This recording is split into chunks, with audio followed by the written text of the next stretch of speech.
Hello student, welcome to our Mastura classes. आज मैं आपके लिए लेकर आई हूँ NCERT class 7th science chapter 15। जो हमारा चैप्टर 15 है वो क्या है? प्रकाश। प्रकाश के बारे में आप सभी लोग जानते हैं, लेकिन आज हम इसका विस्तारित वर्णन करेंगे। आपने पतली झिर्री अथवा छिद्र से सूर्य के प्रकाश के किरण पुंज को कमरे में प्रवेश करते हुए देखा होगा। स्कूटर, कार तथा रेलगाड़ी के इंजनों के अग्रदीपों, हेडलैम्प से आते प्रकाश किरण पुंज को भी आपने अवश्य देखा होगा। हम देखते हैं जब सूर्य की किरणें जब सुबह सुबह आती है और अगर हमारे घर के किसी दरवाजे या कोई खिड़की खुली होती है तो हमें उसमें से क्या दिखाई देती है? एक किरण पुंज कमरे में आती हुई दिखाई देती है। जब हमारे स्कूटर या हमारी गाड़ी होती है, कुछ भी कार वगैरह, उसके क्या होते हैं? हैंड लैंप से हमें क्या होता है? प्रकाश आता हुआ दिखाई देता है। इसी प्रकार टॉर्च से भी प्रकाश किरण पुंज देखा जा सकता है। जो हमारी टॉर्च रहती है हम उससे भी क्या देख सकते हैं? किरण जो पुंज रहता है उसको हम देख सकते हैं। संभवतः आपसे कुछ ने लाइट हाउस या विमान पतन, एयरपोर्ट के टावर की सर्च लाइट के किरण पुंज को भी देखा होगा। ये अनुभव क्या संकेत करते हैं? अब हम देखते हैं अनुभव क्या संकेत करते हैं। अब हमको ये क्या दिखाई दे रही है? रेलगाड़ी, रेल इंजन का अग्रदीप। यहाँ पर हमको क्या दिखाई दे रहा है? इसमें से प्रकाश दिखाई दे रहा है। और ये हमारी क्या है? लाइट हाउस है। ये हमारा क्या है? लाइट हाउस है। यहाँ पर लाइट हाउस, तो इनमें से प्रकाश किरण की पुंज। अब हम देखते हैं प्रकाश सरल रेखा के अनुदिश गमन करता है। बूझो कक्षा 6 में किए गए क्रियाकलाप को स्मरण करता है। इस क्रियाकलाप में उसने एक मोमबत्ती की लो ज्वाला की ओर पहले एक सीधे पाइप से फिर मुड़े हुए पाइप से देखा था।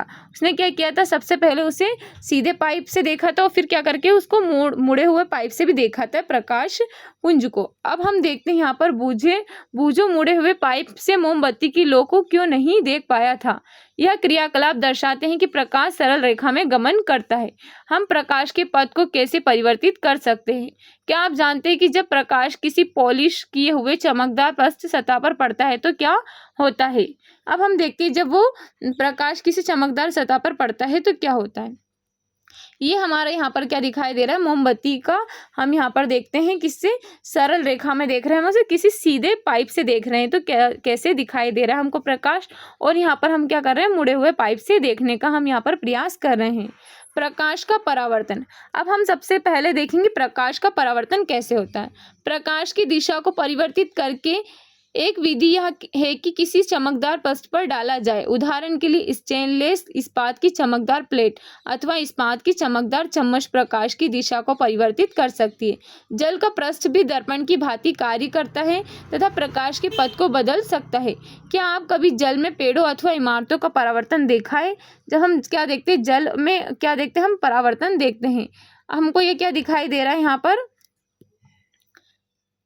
जल में जो वस्तुओं का परावर्तन होता है। जैसे कि हमको यहाँ पर ये हमारा क्या है? पेड़ है ऊपर, और ये हम सब हमको कहाँ दिखाई दे रहे हैं? जल में दिखाई दे रहे हैं। तो ये हमारा क्या है? जल में वस्तुओं का परावर्तन। कोई भी पॉलिश किए हुए अथवा चमकदार पृष्ठ दर्पण की भांति कार्य कर सकता है। जब प्रकाश किसी दर्पण पर पड़ता है तो क्या होता है? जैसे कि हम देखते हैं कोई भी चमकदार चीज होती है तो वो क्या करती है? दर्पण की भांति व्यवहार करती है और वो हमको उसका प्रकाश का परावर्तन करती हुई दिखाई देती है। क्या आप कक्षा 6 में पढ़ चुके हैं कि दर्पण अपने ऊपर पड़ने वाले प्रकाश की दिशा को बदल देता है? दर्पण द्वारा प्रकाश की दिशा का क्या यह परिवर्तन प्रकाश का परावर्तन कहलाता है? यह आपको वह क्रियाकलाप याद है जिसमें एक टॉर्च के प्रकाश को दर्पण को परिवर्तित कराया था? हमने क्या किया था? एक टॉर्च के प्रकाश को हमने कहाँ दर्पण से परिवर्तित कराया था। अब हम देखते हैं पहेली को। पंचतंत्र शेर तथा खरगोश की कहानी याद आ रही थी, जिसमें खरगोश ने शेर को पानी में उसका परावर्तन दिखाकर मूर्ख बनाया था। कुएं के पानी में द्वारा परावर्तन। अब हम देखते हैं यहाँ पर क्या देख रहे हैं? पानी में परावर्तन। आइए उसी से मिलता जुलता एक क्रियाकलाप करके देखते हैं। क्रियाकलाप 15.1। एक टॉर्च लीजिए, इसके कांच को चित्र 15.5 के दर्शाए अनुसार काले रंग के चार्ट पेपर के टुकड़े से ढकिए, जिसमें 3 झिर्रियां स्लिट बनी हो। लकड़ी के किसी चिकने बोर्ड एक अन्य चार्ट पेपर की एक शीट फैलाइए। चार्ट पेपर पर समतल दर्पण की एक पट्टी ऊर्ध्वाधर स्थिति में रखिए। अब टॉर्च की झिर्रियों से निकलने वाले प्रकाश किरण पुंज को दर्पण पर डालिए। टॉर्च को इस प्रकार समायोजित कीजिए कि इसका प्रकाश बोर्ड पर लगे चार्ट पेपर के अनुदिश दिखाई दे। अब इसकी स्थिति को इस प्रकार समायोजित कीजिए कि टॉर्च का जो है प्रकाश समतल दर्पण पर एक कोण बनाते हुए क्या करे? टकराए, जैसे कि हमको यहाँ पर दिखाया गया है। एक समतल दर्पण से प्रकाश का परावर्तन, ये यहाँ से क्या हो रहा है, कोण बना करके इससे टकरा रहा है। क्या दर्पण अपने ऊपर पड़ने वाले प्रकाश की दिशा को परिवर्तित कर देता है। आप टॉर्च को थोड़ा सा इधर उधर इस प्रकार हटाइए कि दर्पण पर प्रकाश पड़ता रहे। क्या परावर्तित प्रकाश की दिशा में कोई परिवर्तन देखते हैं। परावर्तित प्रकाश की दिशा के अनुदिश दर्पण देखिए। क्या आप दर्पण में आपको टॉर्च पर लगी झिर्रियाँ दिखाई देती है। यह झिर्रियाँ का प्रतिबिंब है। क्या यह हमारी झिर्रियों का प्रतिबिंब है। यह क्रियाकलाप दर्शाता है कि प्रकाश समतल दर्पण से किस प्रकार परावर्तित होता है। आइए दर्पणों में बनने वाले प्रतिबिंबों से खेले तथा उनके विषय में कुछ अधिक जानकारियां प्राप्त करते हैं। अब हमको यहाँ पर दिखाई दे रहा है, जलती हुई मोमबत्ती का उपयोग करते समय सावधानी बरतें। इस क्रियाकलाप को यदि अपने अध्यापक और घर वाले सदस्यों की सहायता से उनकी उपस्थिति में करें। ये हमारे लिए एक चेतावनी है छोटे बच्चों के लिए। एक समतल दर्पण के सामने एक जलती हुई मोमबत्ती रखिए। मोमबत्ती की लौ को दर्पण में देखने का प्रयत्न कीजिए। ऐसा प्रतीत होता है कि जैसे कि इसी प्रकार की एक मोमबत्ती दर्पण के पीछे रखी हो, जो मोमबत्ती के दर्पण के पीछे रखी प्रतीत होती है। दर्पण द्वारा बनाया गया मोमबत्ती का प्रतिबिंब है। यह मोमबत्ती किसी बिंब वस्तु का उदाहरण है। अब मोमबत्ती को दर्पण के सामने विभिन्न स्थितियों में रखिए। प्रत्येक अवस्था में प्रतिबिंब को देखिए। क्या प्रत्येक दशा में प्रतिबिंब सीधा है। क्या प्रतिबिंब की लौ बिंब लौ की भांति मोमबत्ती के ऊपरी सिरे पर दिखाई दे रही है। इस प्रकार प्रतिबिंब को सीधा प्रतिबिंब कहते हैं। अब हम देखते हैं समतल दर्पण। अब हम समतल दर्पण के बारे में जानेंगे। ये हमारा क्या दिखाई दे रहा है, समतल दर्पण में मोमबत्ती का प्रतिबिंब दिखाई दे रहा है। अब हम देखते हैं समतल दर्पण द्वारा बनाने वाले प्रतिबिंब दर्पण में सीधा तथा बिंब के समान आमाप साइज का दिखाई देता है। अब दर्पण के पीछे एक पर्दा ऊर्ध्वाधर रखिए। पर्दे पर मोमबत्ती का प्रतिबिंब प्राप्त करने का प्रयत्न कीजिए। क्या आप पर्दे पर प्रतिबिंब प्राप्त कर पाते हैं। अब पर्दे को दर्पण के सामने रखिए। क्या आप पर्दे पर प्रतिबिंब प्राप्त कर पाते हैं। आप देखेंगे कि किसी भी स्थिति में मोमबत्ती का प्रतिबिंब पर्दे पर प्राप्त नहीं किया जा सकता है। दर्पण से प्रतिबिंब की दूरी कितनी है, आइए एक क्रियाकलाप करके देखते हैं। यहाँ पर हम एक क्रियाकलाप करेंगे 15.3। शतरंज का एक बोर्ड चेस बोर्ड लीजिए। यदि चेस बोर्ड उपलब्ध ना हो तो एक चार्ट पेपर पर समान साइज के 64 वर्ग बनाइए। पेपर के मध्य में एक मोटी रेखा खींचिए। इस रेखा का एक समतल दर्पण को ऊर्ध्वाधर दिशा में यहाँ पर क्या करेंगे, हम उसको रखते हैं। दर्पण के सामने तीसरे वर्ग की सीमा का पर क्या करेंगे, हम एक कोई छोटी वस्तु जैसे पेंसिल शार्पनर रखिए। दर्पण में इसके प्रतिबिंब की स्थिति को नोट कीजिए। अब वस्तु को चौथे वर्ग की सीमा पर रखिए। फिर से दर्पण में प्रतिबिंब की स्थिति को नोट कीजिए। क्या आप दर्पण से प्रतिबिंब की दूरी दर्पण के सामने रखे प्रतिबिंब की दूरी को में कोई संबंध पाते हैं। यहाँ हमको क्या दिखाई दे रहा है, यहाँ पर समतल दर्पण में प्रतिबिंब की स्थिति का निर्धारण करना। अब हम देखते हैं, आप देखेंगे कि प्रतिबिंब दर्पण से उसके पीछे उतनी ही दूरी पर होता है जितनी दर्पण से बिंब की दूरी होती है। अब इसकी पुष्टि चार्ट पेपर चेस बोर्ड पर बिंब को किसी भी स्थान पर रखकर कीजिए। अब हम देखते हैं दक्षिण या वाम। जब आप समतल दर्पण में अपना प्रतिबिंब देखते हैं तो यह ठीक आपके जैसा दिखाई देता है। क्या कभी आपने ध्यान दिया है कि आप तथा दर्पण में आपके प्रतिबिंब में एक रोचक अंतर आया है। आइए हम इसे ज्ञात करते हैं। हम इसके लिए एक 15.3 का क्रियाकलाप करके देखते हैं। प्रतिबिंब में दक्षिण हाथ वाम प्रतीत होता है। यहाँ पर हम देखते हैं, एक समतल दर्पण के सामने खड़े होकर अपने प्रतिबिंब को देखिए। अपने दक्षिण दाहिने हाथ को ऊपर उठाइए। आपका प्रतिबिंब अपना कौन सा हाथ ऊपर उठाता है। अब अपने वाम बाएं कान को स्पर्श कीजिए। आपके प्रतिबिंब में हाथ आपके किस कान को स्पर्श करता है। ध्यानपूर्वक देखिए। आप देखेंगे कि प्रतिबिंब में दक्षिण वाम दिखाई पड़ता है, वाम दक्षिण दिखाई पड़ता है। जो हमारे यहाँ पर क्या रहता है, जो वाम रहता है वो कहाँ पर दिखाई पड़ता है, दक्षिण में दिखाई पड़ता है। अब हम यहाँ पर देखते हैं, ध्यान दीजिए कि केवल पार्श्व साइड में अदला बदली हुई है। प्रतिबिंब उल्टा ऊपर भाग नीचे नहीं दिखाई देता है। जैसे कि हम क्या करते हैं, जो हमारी यहाँ पर साइड जो रहती है वो सिर्फ उसमें अदला बदली होती है, ना कि कुछ ऊपर नीचे होता है। अब एक कागज के टुकड़े पर अपना नाम लिखिए तथा इसे समतल दर्पण के सामने पकड़ कर रखिए। यह दर्पण में कैसा दिखाई देता है। क्या अब आप समझ सकते हैं कि रोगी वाहनों पर शब्द एम्बुलेंस को चित्र 15 पॉइंट की भांति क्यों लिखा जाता है। जब रोगी वाहन के आगे जाने वाले वाहन चालकों में अपने पक्ष दृश्य दर्पण पीछे का दृश्य देखने वाले दर्पण में देखते हैं तो वे रोगी वाहन पर लिखे एम्बुलेंस को स्पष्ट पढ़ सकते हैं और उसे आगे जाने के लिए रास्ता दे देते हैं। हम में से प्रत्येक का यह कर्तव्य है कि रोगी वाहन का रास्ता रोके बिना उसे आगे जाने दे। आपने देखा होगा कि स्कूटर या कार के पार्श्व दर्पण में सभी वस्तुओं को प्रतिबिंब स्वयं वस्तुओं से छोटे दिखाई देते हैं। क्या आपने कभी सोचा है कि ऐसा क्यों होता है? अब हम देखते हैं कि ऐसा क्यों होता है। यह हमको क्या दिखाई दे रहा है? एम्बुलेंस का दिखाई दे रहा है। ये जो कैसा दिखाई देता है, कैसा लिखा होता है, ये हमेशा ये हमको मतलब प्रतिबिंब का उल्टा, हम इसको उल्टा लिखते हैं तो ये हमको कहाँ पर जो हमारा दर्पण रहता है उसमें हमको ये सीधा दिखाई देता है। अब हम यहाँ देखते हैं गोली दर्पणों से खेल। अब गोली दर्पणों से खेल कैसे होता है? पहेली तथा बूझो सायंकाल भोजन के लिए प्रतीक्षा कर रहे थे। बूझो ने स्टेनलेस इस्पात की एक प्लेट उठाई और उसमें अपना प्रतिबिंब देखा। अरे यह प्लेट तो समतल दर्पण की भांति कार्य करती है।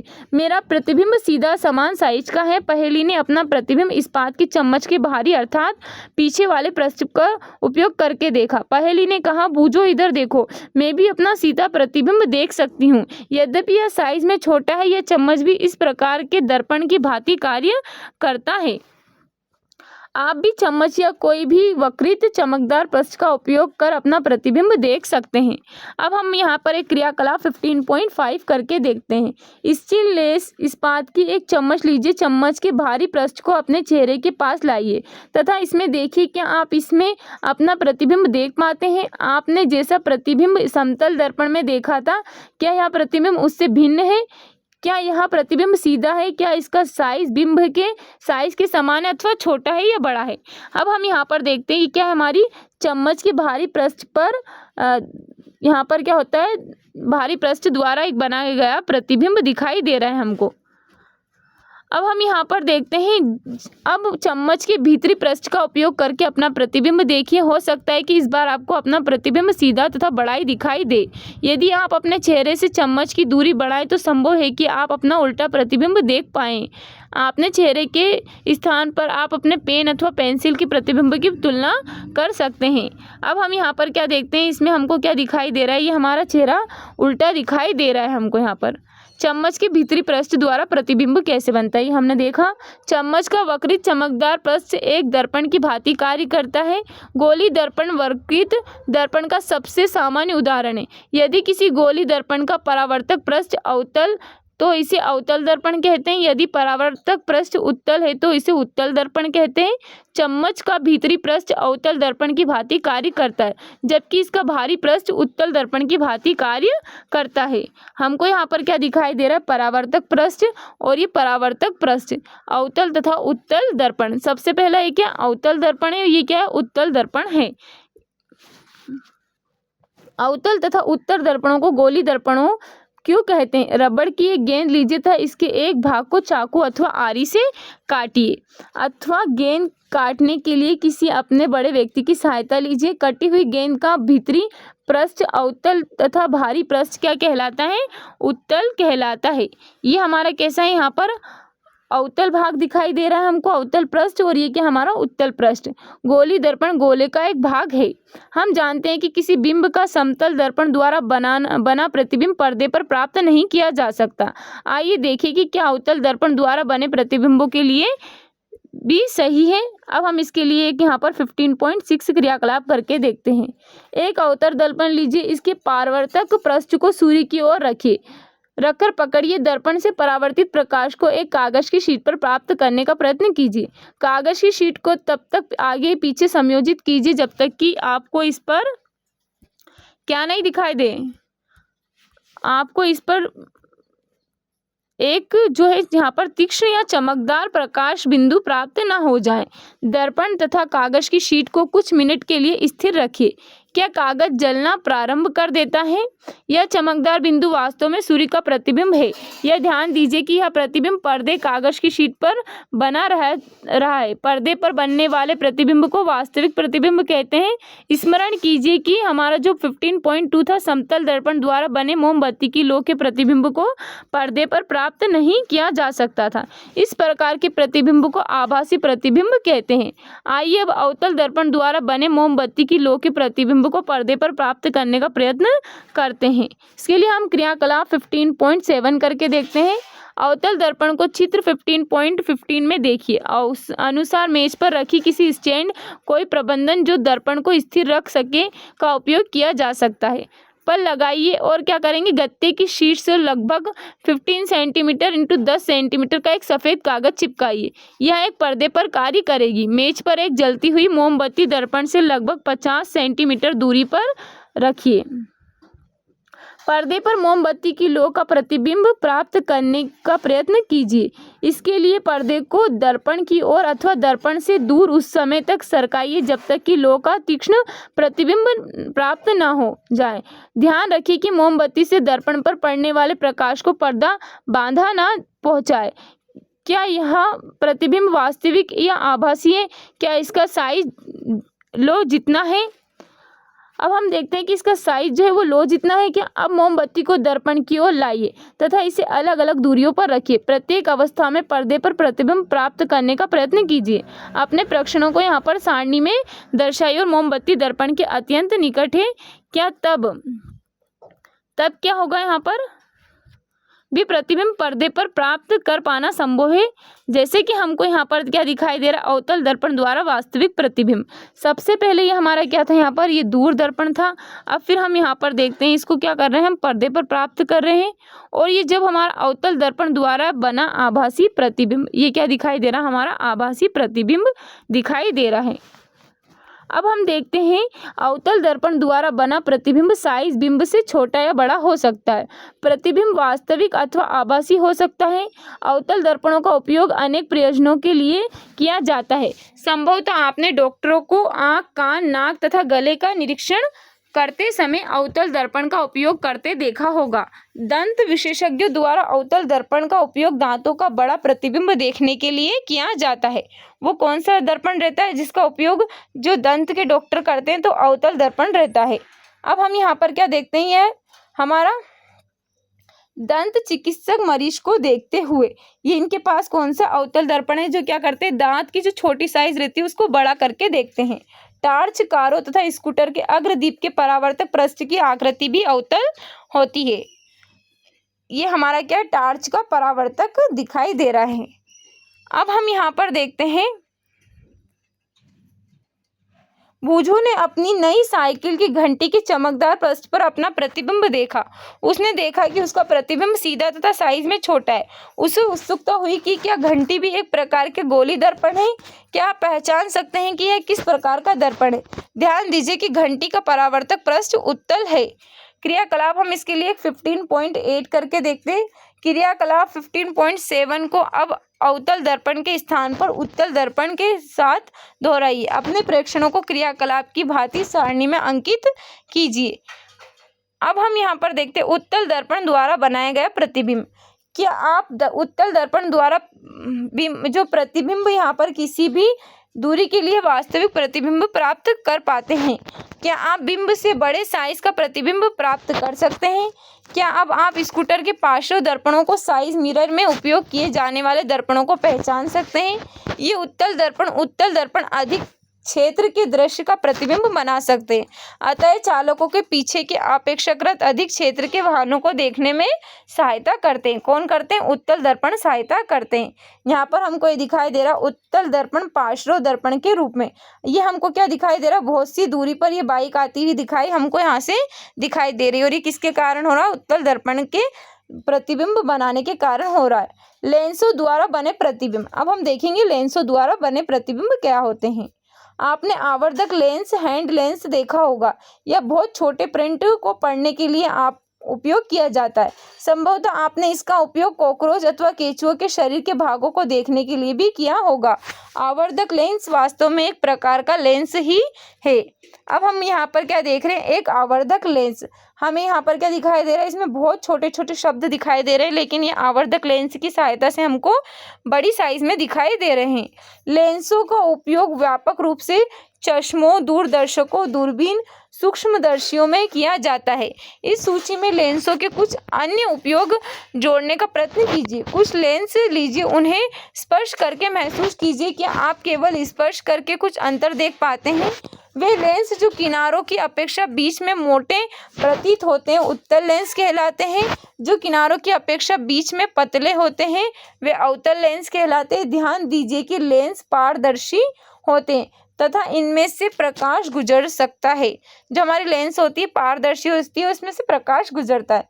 ये हमको फर्स्ट वाला क्या दिखाई दे रहा है? हमारा कैसा लेंस है? उत्तल लेंस है। और ये हमारा अवतल लेंस दिखाई दे रहा है। अब हम क्रियाकलाप 15.9 करके देखते हैं। एक उत्तल लेंस अथवा आवर्धक लेंस लीजिए, इसे सूर्य की किरणों के मार्ग में रखिए। दर्शाए अनुसार एक कागज की शीट रखें। लेंस तथा कागज के बीच की दूरी को उस समय तक समायोजित कीजिए जब तक कि आपको कागज पर एक चमकदार बिंदु प्राप्त न हो जाए। इस स्थिति में लेंस तथा कागज को कुछ मिनट तक के लिए स्थिर रखिए। क्या कागज जलना प्रारंभ करता है? ये हमको यहाँ पर दिखाई दे रहा उत्तल लेंस द्वारा सूर्य का वास्तविक प्रतिबिंब। अब उत्तल लेंस को अवतल लेंस से बदल दीजिए। क्या अब भी आपको कागज की चमकदार बिंदु दिखाई देता है? इस बार आपको चमकदार बिंदु क्यों नहीं दिखाई पड़ता है? हमने दर्पणों के लिए देखा है कि बिंब की विभिन्न स्थितियों के लिए प्रतिबिंबों की प्रकृति तथा साइज बदलती है। क्या यह लेंसों के लिए मान्य है? अब हम देखते हैं कि यह लेंसों के लिए मान्य है या नहीं है।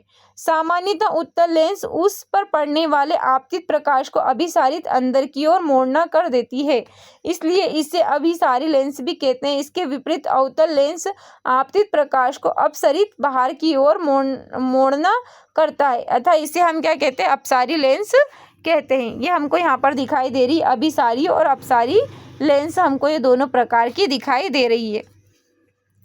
अब हम यहाँ पर देखते हैं, एक उत्तल लेंस लीजिए तथा इसे मेज पर रखे एक स्टैंड पर लगाइए, जैसा कि आपने अवतल दर्पण में किया था।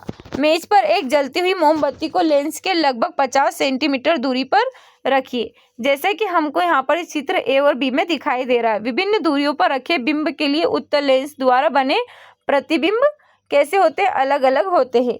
लेंस की दूसरी ओर रखे कागज के पर्दे पर मोमबत्ती की लौ का प्रतिबिंब प्राप्त करने का प्रयत्न कीजिए। आपको पर्दे को लेंस की ओर या लेंस से दूर ले जाना होगा, जिससे कि आपको लौ का स्पष्ट तीक्ष्ण प्रतिबिंब प्राप्त हो जाए। आपको किस प्रकार का प्रतिबिंब प्राप्त होता है? क्या यह वास्तविक है या आभासी है? अब हम इसके बारे में जानते हैं। अब लेंस से मोमबत्ती की दूरी बदलिए। प्रत्येक अवस्था में कागज के पर्दे को सरकाकर इस पर मोमबत्ती की लौ का प्रतिबिंब प्राप्त करने का प्रयत्न कीजिए। अवतल दर्पण के लिए किए गए क्रियाकलाप के अनुसार प्रेक्षणों को सारणी में यहाँ पर आप लिखेंगे। क्या बिंब की स्थिति के लिए आपको ऐसा प्रतिबिंब प्राप्त होता है जो सीधा तथा आवर्धित हो? क्या इस प्रतिबिंब को पर्दे पर प्राप्त किया जा सकता है? क्या यह वास्तविक है? यह हमको क्या दिखाई दे रहा? उत्तल लेंस द्वारा बना आभासी प्रतिबिंब जो हमको यहाँ पर दिखाई दे रहा है। अब हम देखते हैं यहाँ पर यह आभासी है। इसी स्थिति में ही उत्तल लेंस को आवर्धित लेंस की भांति उपयोग किया जाता है। इसी प्रकार अवतल लेंस द्वारा बने प्रतिबिंब को अध्ययन कीजिए। आप पाएंगे कि अवतल लेंस द्वारा बने प्रतिबिंब सदैव आभासी, सीधे अथवा बिंब के साइज के छोटे होते हैं। अवतल लेंस द्वारा बना प्रतिबिंब। अब हम देखेंगे सूर्य का प्रकाश श्वेत अथवा रंगीन। क्या आपने आकाश में कभी इंद्रधनुष देखा है? आपने ध्यान दिया होगा कि प्रिया वर्षा के पश्चात दिखलाई देता है, जब सूर्य आकाश में क्षितिज के पास होता है। इंद्रधनुष आकाश में अनेक रंगों के एक बड़े धनुष के आर्क के रूप में दिखलाई देता है, जैसा कि हमको यहाँ पर दिखाई दे रहा है। क्या हमारा इंद्रधनुष हमको दिखाई दे रहा है आकाश में। इंद्रधनुष में कितने वर्ण या रंग होते हैं? मोटे तौर पर इंद्रधनुष में 7 वर्ण होते हैं: लाल, नारंगी, पीला, हरा, नीला, जामुनी तथा बैंगनी। आपने देखा होगा कि जब आप साबुन के बुलबुले बनाते हैं तो वे भी रंगीन दिखलाई देते हैं। इसी प्रकार जब प्रकाश की किसी सीढ़ी से परावर्तित होता है तो आपको अनेक वर्ण दिखाई देते हैं। जैसे कि हम यहाँ पर सीढ़ी देखते हैं, हमको यहाँ पर अगर इस पर प्रकाश पड़ता है तो कैसा दिखाई देता है? विभिन्न रंग हमको यहाँ पर दिखाई देते हैं। इन सब अनुभव के आधार पर हम यह कह सकते हैं कि सूर्य का प्रकाश विभिन्न वर्णों का मिश्रण है। अब हम क्रियाकलाप 15.11 करके देखते हैं। एक कांच का एक प्रिज्म लीजिए। किसी अंधेरे कमरे की खिड़की के छोटे छिद्र से सूर्य का प्रकाश एक पतला किरण जो पूर्ण या प्रिज्म के एक फलक पर डालिए। प्रिज्म के दूसरे फलक से बाहर निकलने वाले प्रकाश को सफेद कागज की एक शीट अथवा सफेद दीवार पर गिरने दीजिए। क्या आप इंद्रधनुष जैसे ही वर्ण यहाँ भी देख पाते हैं? चित्र यह दर्शाता है कि सूर्य के प्रकाश में 7 वर्ण विद्यमान है। ऐसे प्रकाश को श्वेत प्रकाश भी कहते हैं। श्वेत प्रकाश के वर्णों को पहचानने का प्रयत्न कीजिए तथा इनके नाम अपनी नोटबुक में लिखिए। अब हम यहाँ पर देखते हैं, प्रिज्म सूर्य के प्रकाश को 7 वर्णों में विभक्त कर देता है। क्या हम इन 7 वर्णों को मिलाकर श्वेत प्रकाश प्राप्त कर सकते हैं? अब हम यहाँ पर एक क्रियाकलाप 15.12 करके देखते हैं। लगभग 10 सेंटीमीटर व्यास के गत्ते की एक वृत्ताकार डिस्क लीजिए। इस डिस्क को 7 खंडों में बांट लीजिए। चित्र ए में दर्शाए अनुसार इन खंडों को इंद्रधनुष के 7 वर्णों से पेंट कीजिए। आप इन खंडों पर विभिन्न वर्णों के कागज भी चिपका सकते हैं। डिस्क के केंद्र पर एक छोटा छिद्र बनाइए। डिस्क को एक बॉल पेन के रिफिल की नोक पर ढीले से लगाइए। सुनिश्चित कीजिए कि डिस्क स्वतंत्रता पूर्वक घूर्णन कर सके। अब हम यहाँ पर चित्र घूर्णन को दिन के प्रकाश में घुमाइए। अब डिस्क तेजी से घूमती तो वर्ण आपस में मिल जाते तथा डिस्क श्वेत सी प्रतीत होती है, जो हमको यहाँ पर चित्र में बी में इस डिस्क को सामान्यतः न्यूटन की डिस्क कहते हैं। जो हमारी डिस्क, ये कौन सी डिस्क है हमारी? ये न्यूटन की डिस्क है। 7 वर्णों वाली कोई डिस्क तेजी से घूमने पर श्वेत प्रतीत होती है। ये हमारी जो डिस्क है, हमारी फर्स्ट वाली जो डिस्क है, ये क्या होती है? हमारी 7 रंग की होती है। जब हम इसको बहुत तेज गति से घुमाते हैं तो हमको कैसी दिखाई देती है? श्वेत या सफ़ेद रंग की दिखाई देती है।